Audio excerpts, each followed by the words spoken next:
Bonjour à toutes et à tous. Le cours d'aujourd'hui s'intitule « Mener une recherche documentaire, méthodologie ». Pour commencer, il est nécessaire de définir en quoi consiste mener une recherche documentaire.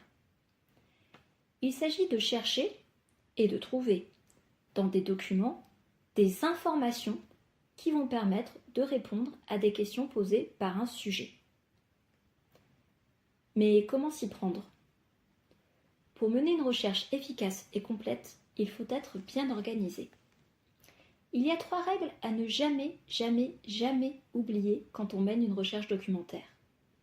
La première de ces règles est « si tu ne sais pas ce que tu cherches, tu ne peux pas le trouver ». C'est pour cela que la première étape de la recherche documentaire consiste à analyser mon sujet pour savoir où je vais. Le sujet est le point de départ de toute recherche. Dans cette première étape, je dois donc déterminer à propos de quoi je cherche des informations, précisément, ce que je vais devoir faire avec ces informations, comme travail, ce que je sais déjà de mon sujet. La deuxième règle à ne jamais oublier quand on mène une recherche documentaire dit « il faut croiser ses sources d'informations et les citer ». Ainsi, la deuxième étape de la recherche documentaire consiste à rassembler les informations en croisant mes sources, c'est-à-dire en utilisant plusieurs documents, plusieurs sites, plusieurs livres. Je vais relever ces informations au brouillon et dresser la liste de mes sources d'informations pour la joindre à mon travail. C'est cela, citer mes sources.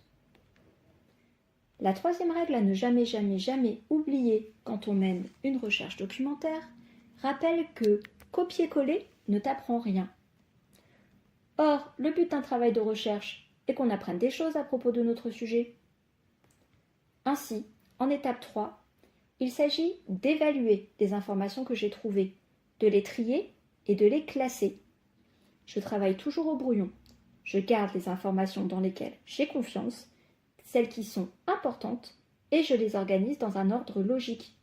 Il faut donc que j'ai compris ces informations et pas que je me sois contentée de copier-coller ou de recopier des bouts de sites internet. Enfin, en étape 4, il reste à mettre en forme, c'est-à-dire à rédiger mon travail avec mes propres mots, donc toujours sans copier-coller, à vérifier l'orthographe, la grammaire, la tournure de mes phrases, et à faire une présentation propre et soignée. Voilà. Maintenant, vous connaissez la méthode pour bien mener une recherche documentaire. Created using Powtoon.